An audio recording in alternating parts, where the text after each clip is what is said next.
నమస్తే, నేను మీ ఈశ్వర్. D6 న్యూస్కి స్వాగతం. వార్తల్లోని ముఖ్య అంశాలు. తెలంగాణ ముఖ్యమంత్రి రేవంత్ రెడ్డి గణతంత్ర దినోత్సవం సందర్భంగా 4 సంక్షేమ పథకాలను ప్రారంభించనున్నారు. అయితే ఈ పథకాల పూర్తి స్థాయిలో అమలుకు మాత్రం మరికొంత సమయం పట్టే అవకాశం ఉందని అధికారులు తెలిపారు.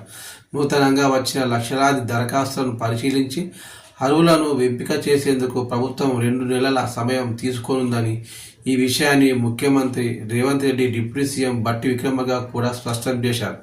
గణతంత్ర దినోత్సవం సందర్భంగా హైదరాబాద్లోని కమాండ్ కంట్రోల్ సెంటర్లో ముఖ్యమంత్రి అధ్యక్షతన సమీక్షా సమావేశం జరిగింది. ఈ సమావేశంలో పథకాల ప్రారంభోత్సవం కోసం ఒక్కో జిల్లాలోని ఒక్కో గ్రామాన్ని ఎంపిక చేయాలని అధికారులకు ఆదేశాలు జారీ చేశారు.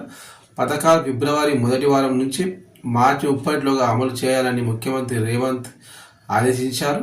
రైతు భరోసా, ఇందిరమ్మ ఆత్మీయ భరోసా, రేషన్ కార్డులు, ఇందిరమ్మ ఇండ్లు, ఈ 4 స్కీములు మేలు చేసే విధంగా అమలు చేయాలని ప్రభుత్వం లక్ష్యంగా పెట్టుకుంది. అయితే లబ్ధిదారుల ఎంపికకు మరింత జాగ్రత్తలు తీసుకుంటామని మంత్రి పొంగులేటి శ్రీనివాసరెడ్డి స్పష్టం చేశారు.